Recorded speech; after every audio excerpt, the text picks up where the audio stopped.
कि हम चैन से सो पाए इसीलिए वह सो गया, कि हम चैन से सो पाए इसीलिए वह सो गया। वह भारतीय फौजी था जो आज शहीद हो गया, वह भारतीय फौजी था जो आज शहीद हो गया। उत्तर प्रदेश जौनपुर का आर्मी अफसर सौरभ यादव देश की रक्षा करते हुए ड्यूटी के दौरान अरुणाचल प्रदेश के डिब्रूगढ़ में शहीद हो गए। शहीद होने की सूचना घर पर मिलते ही घर पर मातम पसर चुके हैं। परिवार परिजनों को रो रो कर हालत बुरा बन चुके हैं।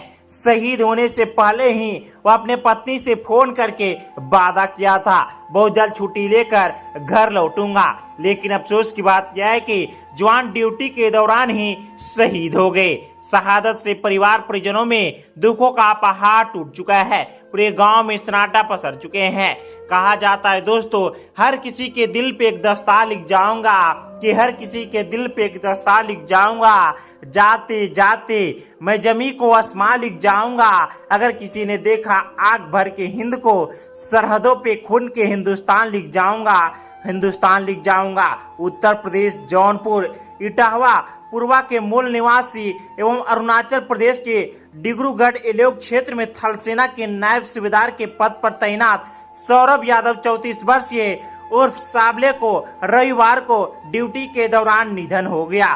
फोन से मिली सूचना के बाद परिवार परिजनों में कोहराम मच गया। इससे पहले ही इनके गांव में भी मातम छाया हुआ है। उनका पार्थिव शरीर आज उनके पैतृक निवास स्थान पर लाया जाएगा, जहां पर पूरे सम्मान के साथ शहीद जवान के अंतिम संस्कार किया जाएगा। सौरभ के चचेरे भाई अजय ने बताया कि रविवार को करीब 10 बजे सवेरे सौरभ के एक सहकर्मी ने उनकी पत्नी रेनू के नंबर पर फोन किया। किसी बड़ी से बात करने को कहा। उसने अपनी सास सुशीला को फोन दे दिया। 1 मिनट के बाद ही वह चीख पुकार कर गिर पड़े।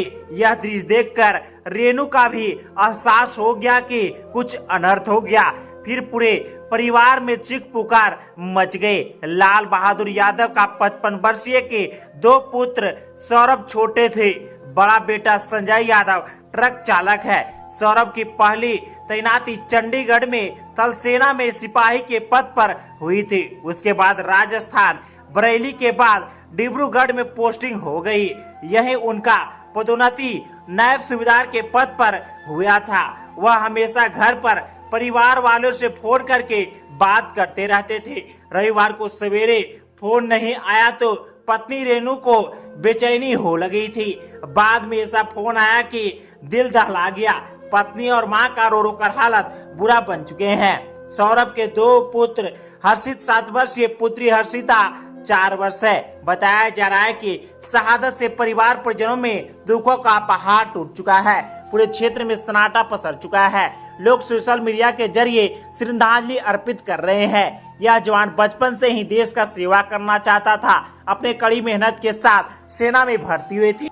वर्तमान में यह जवान अरुणाचल प्रदेश में देश के लिए सेवा देते रहे थे, लेकिन अफसोस की बात यह है कि जवान शहीद हो गए। शहादत से परिवार परिजनों में रोकर हालत बुरा बन चुका है। सच में दोस्तों, जब कोई फौजी देश के लिए सरहद पर शहीद होते हैं तो दिल नहीं आत्मा भी तड़प तड़प कर होती है। इस जवान के लिए आप लोग को जरा सा रिस्पेक्ट कमेंट में जय हिंद जरूर लिखना।